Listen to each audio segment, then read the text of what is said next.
السلام علیکم د سونو پښتونخوا ګرانو لیدونکو د جاوید ملنګ یم او دا مهال په بردیر ګندهګار کې موجود یم. قدرمندو لیدونکو د دې ځای چې کومه یو مشر دی زمیندار دی هغه په لومړي ځل باندې په دیر کې د زعفرانو کر کړی دی. زعفران یې کرلي دي. ځایي مشر سره زمیندار سره به په دغه اړه باندې خبرې کوو چې د زعفرانو ګټې څومره دي، خواري څومره ده او زعفران ایډیا ورته څنګه راغله چې په دیر کې زعفران وکري. راسره اوسئ. له افر دیر سره موږ تعلق ساتو. زموږ د کلي نوم ګندهګار دی.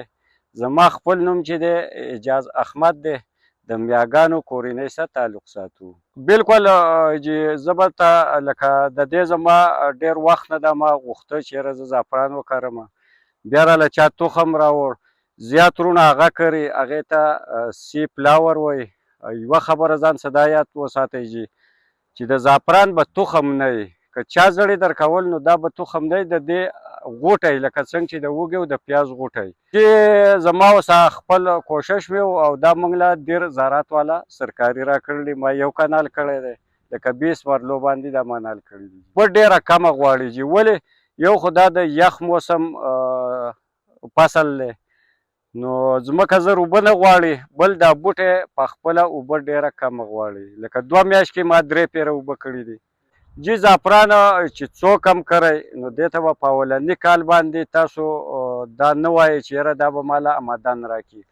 دا به تاله تخم درکړي جي او د دې امادن په 2-3 کال باندې. زما سید وقاص احمد نوم دی او زما بی اس چې کوم دی ما کړل شرینګل یونیورسټۍ نه منیجمنټ ساينس کې فاینانس می سپیشلایزیشن دی جی او بس ترم د دام کار کوي جو دیو سره په دې کې مصروف یو دي. کم چې موږ کړلې چې د ریزلټ ته کم موږ ګورو نو تمام شته، د ګټې تمام شته. ځوانان ته زما دا پیغام دی چې یوازې په جاب باندې توجه مه ورکوئ، خپل څه کار کوئ، خپل دغه کوئ. نایاب څه لکه ما چې څنګه دغه وکړه زعفران مې کړلي تره د هغه سره مشغول یم. دغه شان ځوانانو ته پکار دی چې کچې او غټ کار ته مه ګورئ، خپل کار وکړئ. زما عادل احمد نوم دی او د اجاز احمد زوی یم.